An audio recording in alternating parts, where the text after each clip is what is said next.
Hello, everybody. Welcome to the Buckeye Weekly podcast. I am Tony Gerdeman, here as always with Tom Orr. Tom, how's it going?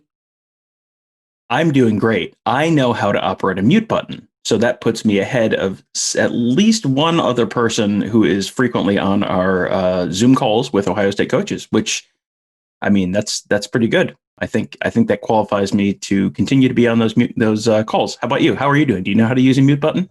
I do as well, which since we both do, I guess that means we can't be national columnists Mm, because we mm. understand how Zooms work. And, when I'm asking a question of Ryan Day, a certain national columnist isn't walking back and forth on a phone call while being unmuted while I'm trying to listen to my answer, Tom. But that's neither here nor there. It's just really annoying. Like, we've been doing this long enough. All right. The Zoom, it is part of our lives. We all know mute, unmute, uh, you know, start video, stop video, all of that sort of stuff. There's a lot of things in the news right now where maybe people don't know it so well. I was going to say that's been a problem for other national writers this week, but at least we haven't had that. That's good. That's very good. And let's not knock on that wood. Let's just start the show, Tom, because today we talked to Ryan Day and Greg Studrawa. We were going to talk to Greg Madison, but SID Jerry Emick told us he has no voice, which, Tom, might not be the greatest thing for a game week. I'm sure they're going to have him with the lemon tea and the honey and all of that stuff. I was hoping to get to talk to him to find out where he's going to be. I assume he's going to be up in the box and maybe, and I wouldn't even expect Ryan Day to tell us at this point because he has told us very little about where everybody is going to be. That's why it would have been good to get it from the horse's mouth. But maybe tomorrow we can get some answers on that. Who knows? But yeah, so it was just Day and Stud today. Tom, what was any big takeaways from Day today? Because he was the guy who started it out. Uh, Not a whole heck of a lot. I mean, this is one of these things where you can tell you are getting very, very close to the season when the amount of information that comes out of these things gets smaller and smaller and smaller. And he gets asked questions that we know the answer to already, that we're just kind of, hearing if he has some insight into that.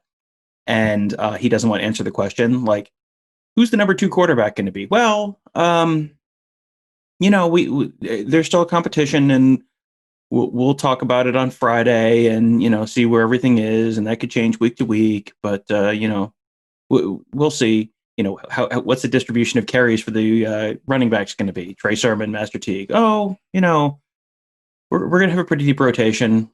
I think we're very happy with the rotation there.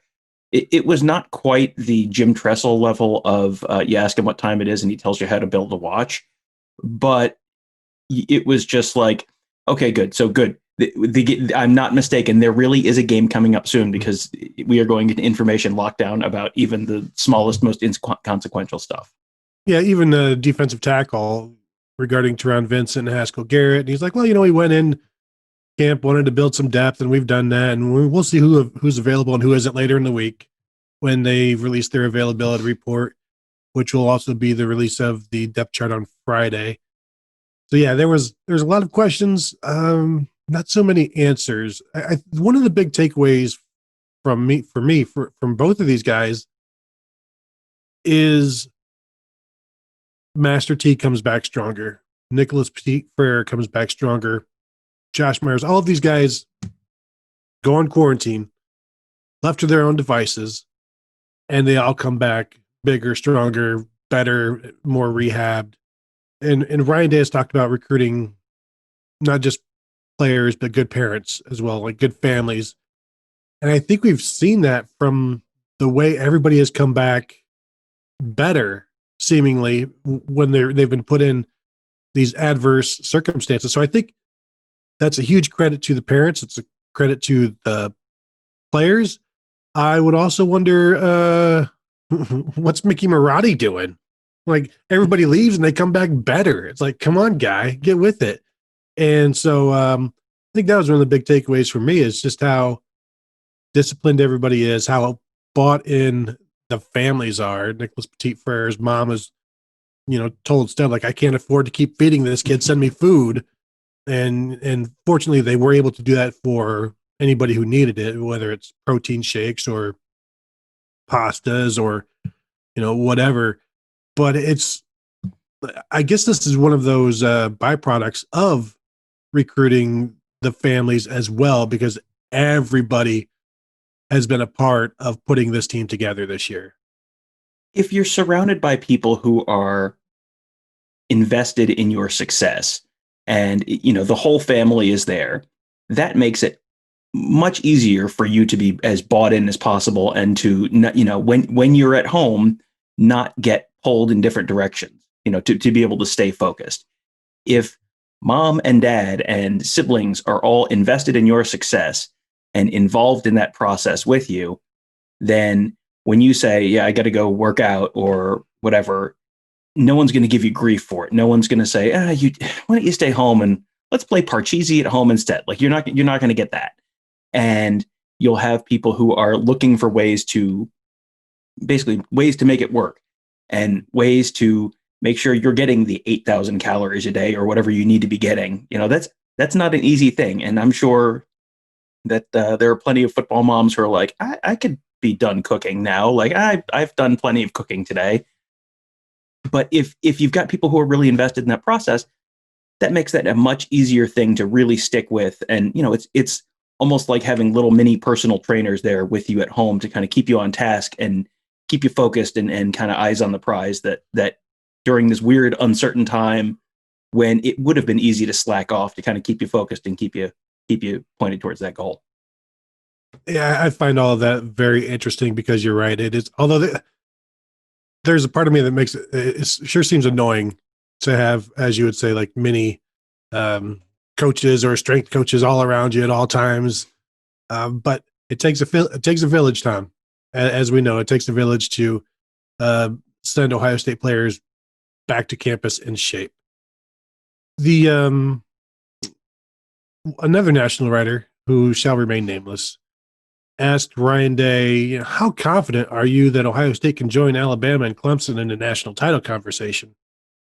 Which is the easiest way to not get an answer about the national title conversation and Alabama and Clemson. And I'm constantly puzzled when questions like this are asked of coaches who are only looking at this one game at a time, Tom. They don't look down the road, or at least they're not going to talk about looking down the road. And this comes from, like Urban Meyer would say that winning games is really, really hard, no matter who you're playing. And so you have to focus on winning that game. Like Ryan Day said, they're focused on the first drive against Nebraska, and that's all they're focused on. And yeah, sure, they want to play for a national championship, but worrying about, hey, gosh, why isn't ESPN talking about us when they talk about Clemson and Alabama?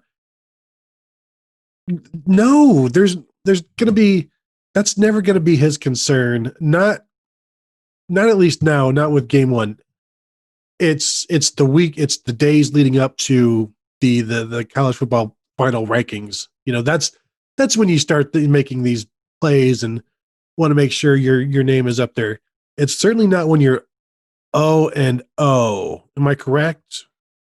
Yeah, that was one of those, like, normally when we hear someone ask a question, you can kind of start answering the question already in your head, and like, this is a question that you might be, this is a good question. It's going to get an interesting answer. And that was one that was just like, oh, okay, well, we're about to hear how they're focused on Nebraska, and guess what? They're focused on Nebraska. That was great. Good.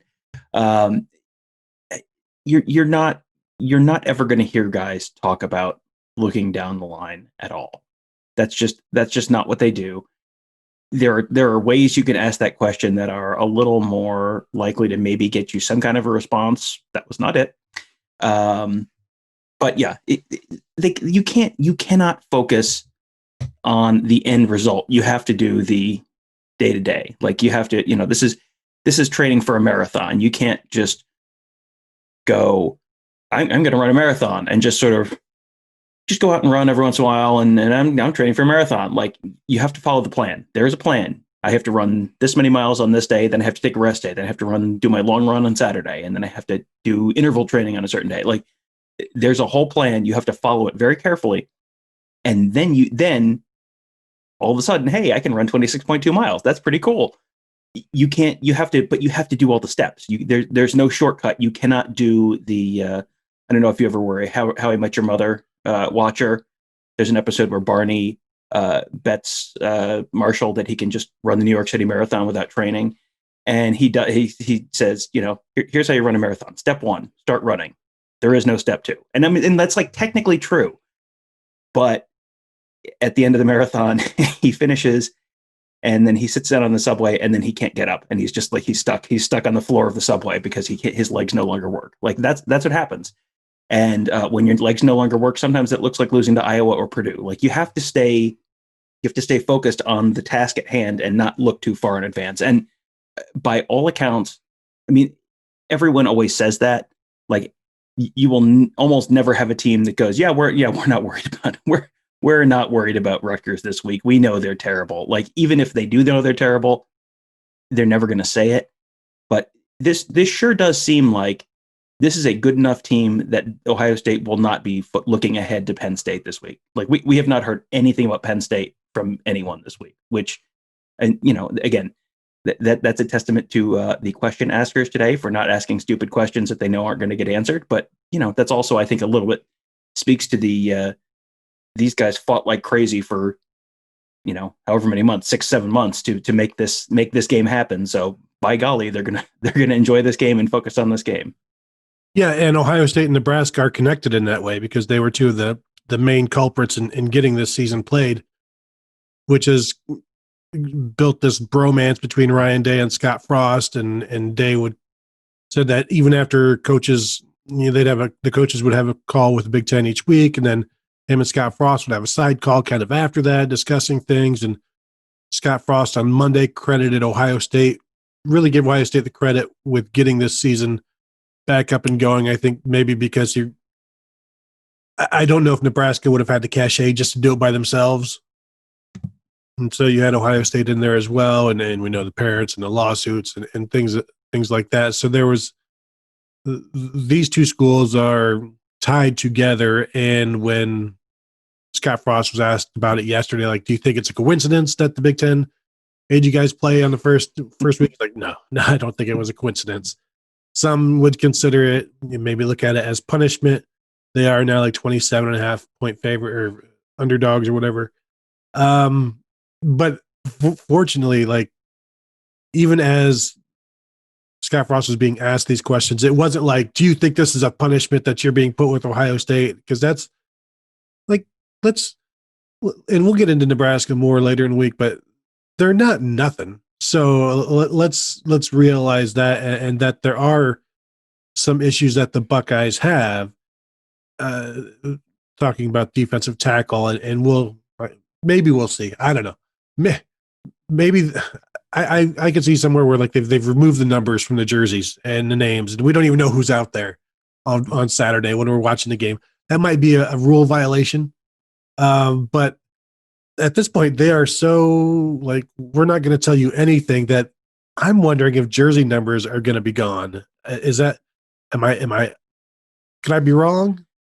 Just say, sorry, it's a COVID protocol. Sorry. No band, no cheerleaders, no Brutus, no jersey No numbers. Sorry about that. Yeah. And that is another thing, Tom, we should probably explain. There will be no band, no Brutus, no cheerleaders.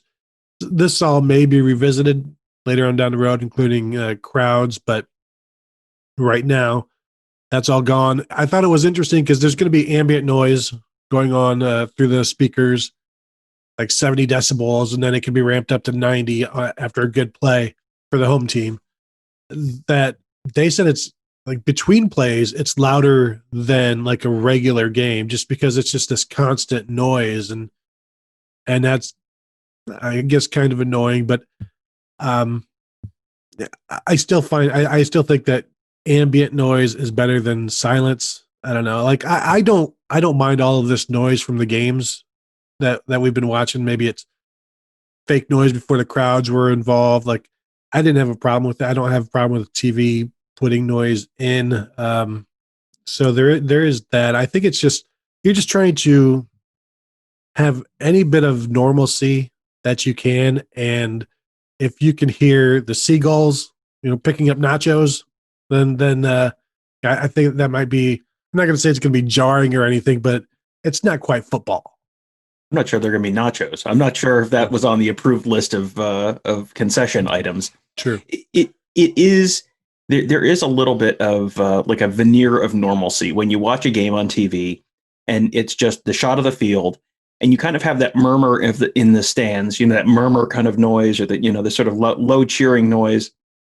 It's not right, but if you stop thinking about the fact that there's no one there, you sort of forget that there's no one there, and we've been in the stadium for practices and scrimmages and that kind of stuff over the years. And it is like, it's weird to be in there and you just hear the whistles and you just hear yelling and you hear individual players talking, and you can hear, if you're down on the sidelines, you can hear the refs talking. I mean, it's like covering a high school game. You hear everything, which is weird when you're used to being in there with 100,000 people. And when we were there for practice, 3 weeks ago, Ryan Day was giving a speech, his sort of like pre-practice speech. And they turned up the ambient crowd noise thing so that we couldn't hear what Ryan Day was saying. Because normally you would be able to, we just would have been able to hear. Because even though they're on the other side of the field, they're still only 30 yards away from us, whatever. So you absolutely could have heard what he was saying, like every word of what he was saying. So they turned up the ambient crowd noise, and ta-da! Now we can't hear anything. So it will be a little bit better from that perspective. I know baseball has had some problems with players doing the swears on the field during games. You hit a pop-up and you say fiddlesticks, and that comes across the TV broadcast, and I'm sure that will sort of mitigate some of those concerns as well for the broadcasters. So there's a bunch of reasons for it, and it's like, yeah, I mean, that's fine. If it doesn't really hurt anything, and if it's going to make it feel a little bit more normal, then great. The one thing that I was interested in, that once again, there is a decibel level rule in the Big Ten. So we could have Jim Harbaugh complaining, just like 1986, Jim Harbaugh complaining about how Ohio Stadium is too loud, seeing if he could get a penalty. Can't wait. That's going to be incredible. Oh man, that's one of my earliest football memories, I think, is like him turning back to the refs and being like, I can't hear. Just, and then having like a flag thrown. And oh man, football has evolved so far and so good compared to the olden days when we would run the option on 3rd and 9. Anyway, let's not trash the olden football. Ryan Day is excited to see where this defense is at. Now, when we ask, like, hey, what do you that's another thing. Ryan, can you give us a couple of guys that you're excited about or who've really stepped up? And his answers are like, well, we'll see. I'm excited about the defense. We'll see. There's some guys. I don't want to name anybody. I don't want to forget anybody. That's, I'm excited to see everybody play. I love everybody. I love all of my children, basically, Tom. And it's like, well, don't you love a couple more than the others? Can't you just say like, oh, who has stepped up that I've been impressed with is this guy and this guy. That doesn't mean you don't also love Pete Werner or Tyreek Smith. That just means, hey, these guys have stepped up, but like he's so close to the vest and maybe doesn't want some guys to get more attention than others. I don't know. But like you said, right now it's game week. He's so locked in on not giving any information that even information he could give that would be harmless. He's like, you know what? I just better not. This entire pandemic has really closed all of us in, basically. And you're like, well, you know what? I'd rather be safe. And he's just, you know what? I'm just going to take the attitude with the football, with the COVID, and I'm just going to be safe and not do anything, not say anything, and just that's it. It was very much we could go for it on 2nd and 7, but maybe we'll punt instead. Let's think about it. I'm not sure what we're gonna do. We'll talk about it Friday. We'll make a decision whether we're gonna punt on 2nd and 7, and then we'll keep going from there. I mean, yes, I have a sneaking suspicion Ryan Day has noticed certain players being pretty good over the course of the summer. Like, that's probably a question you could have answered. And these are answers that are probably more or less floating out around the internet to a certain degree anyway. I mean, I know we have had practice reports that have named some specific guys who have kind of popped, who are younger guys who have popped. And, when we have gotten answers in previous weeks, they've generally matched those practice reports. So that tells me those practice reports are pretty darn accurate. So you can, what Ryan Day isn't giving you, you can get on the Ask the Insiders forum at BuckeyeScoop.com. That's look for any of the Nevada Buck posts. Those have been pretty informative the last couple of weeks. But yeah, I get it. Like this is just, football coaches are some of the most like paranoid, close to the vest people in the world. And it's just, one of them gets real paranoid about stuff. And then that makes everyone else go, if he's not going to say it, well, I don't want to say it. And then all of a sudden it's just like, I don't know. We'll evaluate Friday whether Justin Fields is our starting quarterback. I don't know. It's too soon to say. Still a competition. Like that was basically the one thing he did say. Like, yeah, Justin's great. And we'll figure out who's the number 2, more or less. So I take it all back. He was very open and transparent with everything. But yeah, there's going to be a depth chart on Friday that they're going to put out. So there's going to be an availability report on Friday that they're going to put out. So we'll find out on Friday. And I have a feeling that the starting running back is going to be Trey Sermon or Master Teague, and then Steel Chambers behind that.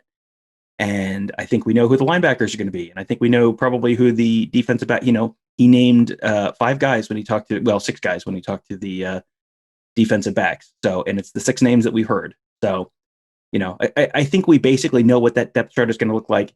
You're going to put that depth chart out. So we're all going to find out who the favorite kids are. So you could just tell us a couple days early and it wouldn't be the end of the world. The over under on Orr's at quarterback is 1.5. Over. I think over. Yeah, I think it's just going to be or it's going to be Stroud or Justin Miller Fields, or and then CJ Stroud or Jack Miller or Gunnar Hoke. Yes, that's kind of what I'm expecting.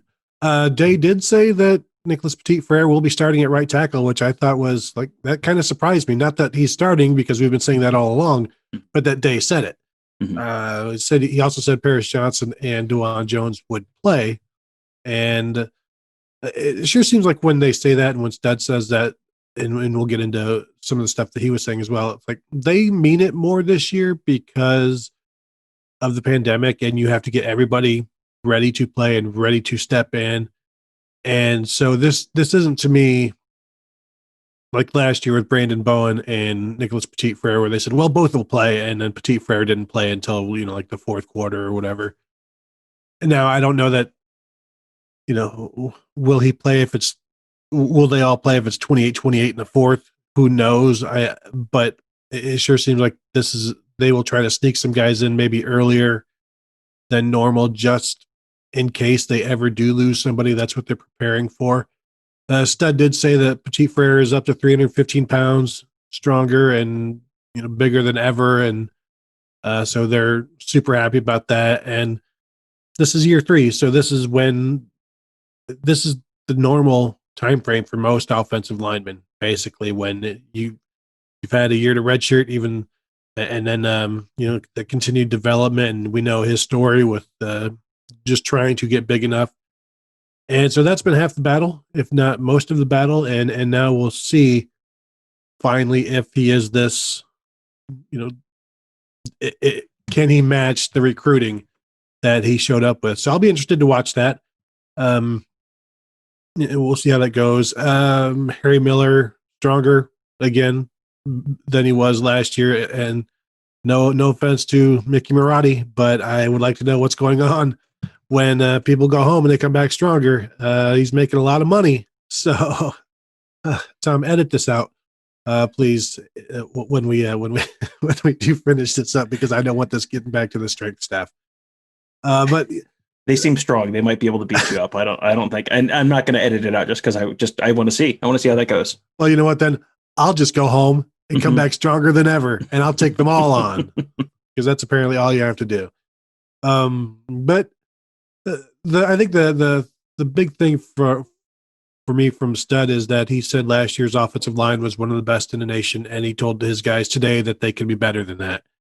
And I think that's something that we have talked about, where it's, you lose Jonah Jackson, but you replace him with Harry Miller. You lose Brandon Bowen, but you replace him with Nicholas Petit Freyr. Plus, everybody else is a year older. And Wyatt Davis I thought it was an interesting time. You can go into this, what they worked on with Wyatt Davis in making him better. Yeah, Stud said that they talked to when Wyatt Davis was deciding whether he was going to leave to go to the NFL or not.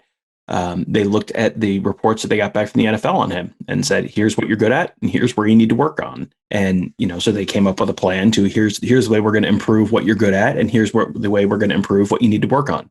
And they did the same thing with Josh Myers and the same thing with Thayer Munford. And he said, I mean, all three of those guys are much better this year than they were this time last year.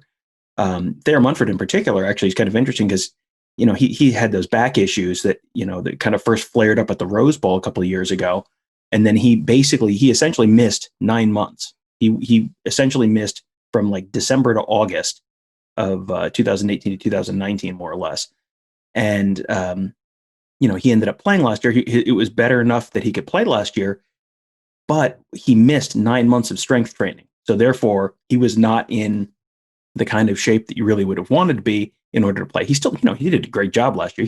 Munford was a solid left tackle, but Stud said basically he wasn't pushing guys off the ball like he probably could have, just because he had missed all the really heavy weight work during the off season. This year he got to do all that stuff, and no one got to do it all the way through 9 straight months like you would during a normal year, but he got to do the winter workouts.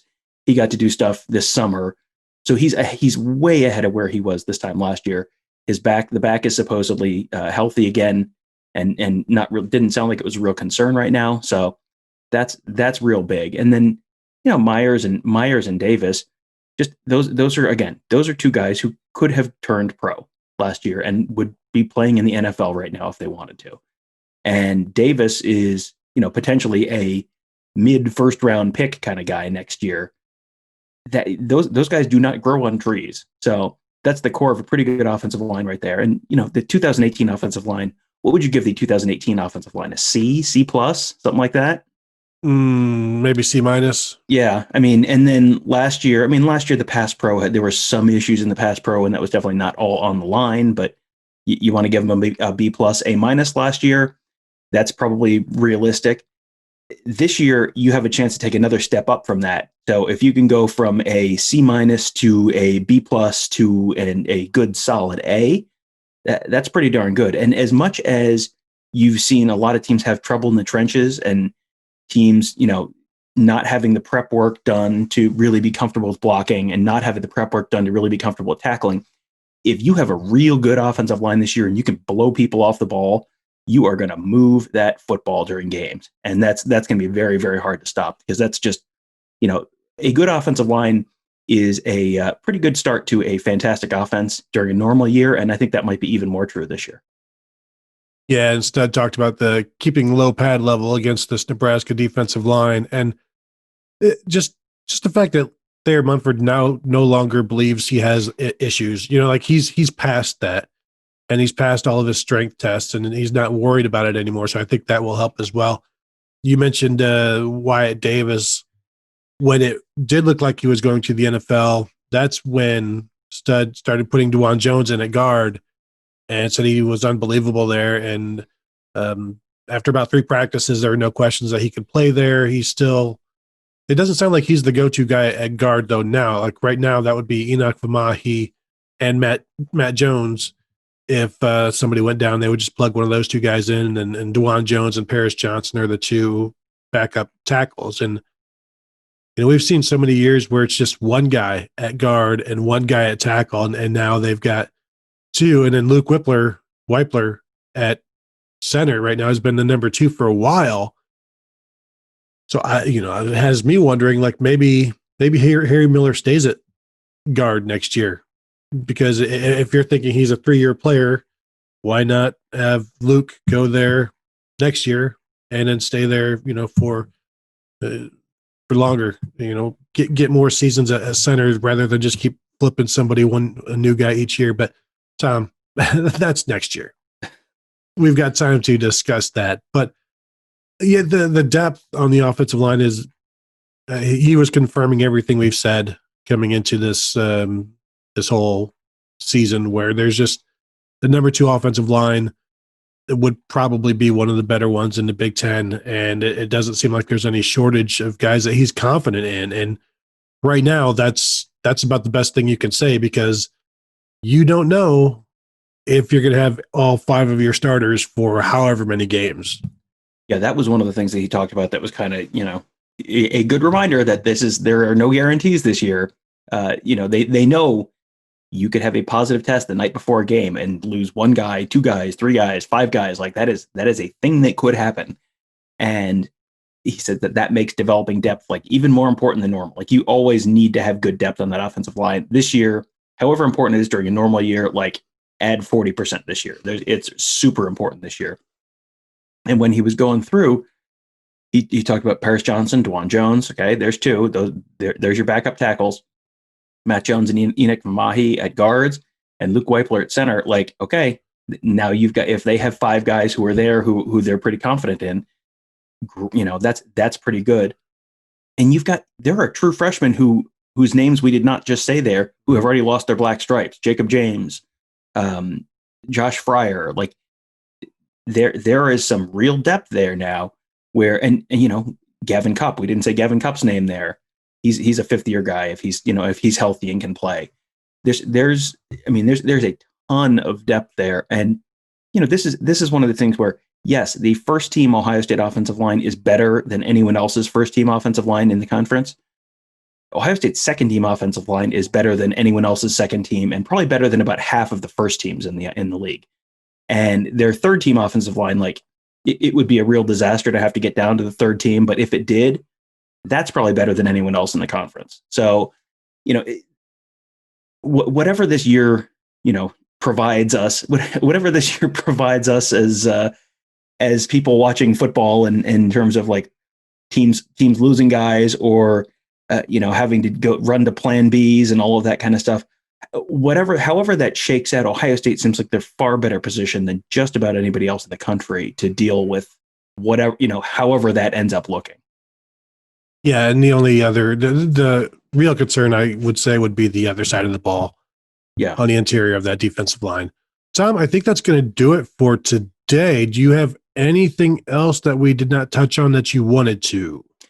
The only thing that I thought was interesting that Ryan Day talked about that we haven't touched on yet was the game day protocols. And, normally they stay at the Blackwell Hotel, kind of right across the street from the ROTC building on Tuttle Park Place, and walk over to St. John Arena for skull session, then do the Buckeye walk over to the rotunda of the stadium and do that. Like none of that's happening this year. They are not at the Blackwell. There's no skull session. There's no Buckeye walk. They are basically getting dressed, getting prepped at the Woody, and then busing over to the stadium. And, Day was asked, how much is that going to like mess with your game day routine? And he said, there's a way that it's actually better, because they don't have to take all the crap from the Woody, move it over to the Blackwell and get it ready there. It's just like, it's there. It's in the Woody. They have all their dining stuff there. They can space out more there. They have all their treatment stuff, their cold tubs, their hot tubs, their ice baths, all that stuff is already there. He said it's in some ways more efficient to do it this way. So, that's probably a little bit looking on the sunny side of life that we're going to make the best of this. But, it's also like, again, they are as well set up to deal with all of this stuff, all the crap that everyone's going to have to deal with this year. They are better positioned than anyone they're going to play in the Big Ten to be able to do that this year. So, Ryan Day, every time you ask him a question about how is this going to go, with this, whatever the weird thing that is this year thing, how are you going to deal with that? And he just says, everyone is dealing with the same thing. We just have to deal with it better than everyone else. And they're set up to deal with it better than everyone else, just because they have more resources and more, just more stuff and probably a better infrastructure in place to deal with whatever it is. I wonder how far down the road will we get to see will the Buckeye walk ever return? Because that's basically just walking down a line of Buckeye fans and slapping hands. It sure seems like that might go away for quite a while, even as, even with the vaccines and all of that. And then people might be like, you know what? Maybe we just don't need to do this anymore. It seems like it's an unnecessary risk. And not that we're all talking about, not that risks and things like that. But for as seriously as they take all of this, maybe they just, you know what, enough with the actual physical contact with people that we don't know anything about. Maybe we should just no longer do that. Do you think if I say, do you think it's back next year, Tom? I think it could be back in some form, but it would not shock me if they had like metal, instead of just like the little rope lines, like metal barricades and then a rope line inside it, so that there's like 3 feet of distance between, anyone there. So no, sorry, you can't high five. Sorry, we would love to, but you can't because they have blocked it off. It seems like it has to be coming back at some point. I think I don't think you have seen the last of Skull Session at Ohio State, but this year, yes. Next year, no, not necessarily. So I'm going to be an optimist and say no, but it might look a little different. There you go. All right, that'll do it for today. Thank you all for listening. Make sure you continue to check out BuckeyeScoop.com. There is all kinds of information there. And like Tom was saying, it's interesting stuff on the message board, the Ask the Insiders board. There's always stuff going on there. And this being game week, there's going to be plenty of content. I saw Alex Gleitman just had a one-on-one with Huskers writer. Is that correct, Tom? Yeah. You're nodding yes? Yes. Alex is having a Huskers writer on his Around the Oval podcast. I had David Max of HuskerMax.com, who's been covering the Huskers for more than 20 years at his own website. I had him on the Morning Scoop on Tuesday. So yeah, we've got plenty of coverage there. And I'm attempting to line up a guest that I'm pretty excited about for the Morning Scoop later on this week. We'll see. I'll tell you after we finish recording who it is. Kirby Husker? In case it doesn't... Is he the inflatable one or yes, yes. Okay, yeah, the inflatable one. Yes, I would love to get the inflatable mascot on. I'm not sure that's going to happen this year, but yeah, we'll see if I can pull this off. But I'm hoping to be able to pull off a guest I'm pretty excited to talk about for the Morning Scoop a little later on this week. And if I end up not getting him, I'll have you on and I'll say, oh no, I was really excited to talk. I finally get to talk to Gerd on a podcast. What a thrill that would be. As I have said many times, I am your Regis to, and your David Letterman. And when somebody says, if somebody bows out, then you just call me in and I run up and down the aisle and look like an idiot, but I'm happy to do it. Who else is going to do it? I am perfectly equipped to be your idiot. That's fine. I have no problem with that. So check all of that out. It is game week. It is freaking game week. Can you believe it? It is here. And what a long, strange journey it has been to get here, but it still doesn't feel like game week for me. Maybe because I just don't trust anybody anymore. Mm-hmm. And it's going to be real interesting to see Saturday. We'll be at the stadium. You will be inside the stadium. I will be outside the stadium. It's going to be interesting to see if it feels like an Ohio State game that day, because you're not going to have all of the stuff that you normally would have, like no tailgating. So are there not going to be people playing music in the parking lots? So there's no tailgating. The police are enforcing no tailgating. There's not going to be the crowds. There's not going to be the music. There's not going to be the tailgating, the food, the smells of the grill, the huge crowds at the varsity club. Well, hopefully, presumably not the huge crowds at the varsity club. But yeah, it's going to be interesting to see what that feels like. Does this feel like us just going to that practice a couple weeks ago, or does it feel like a real Ohio State game? And I don't know. I would say normally it would feel like a spring game, except spring games at Ohio Stadium are 100,000 people and exactly the same as everything else. So yeah, that'll be interesting. But I'm just excited that we're really, really this close, and apparently this is really going to happen. Well, easy, Tom. let's cross that bridge when we get to it. So, all right. Thank you all for listening, and we will talk to you guys later.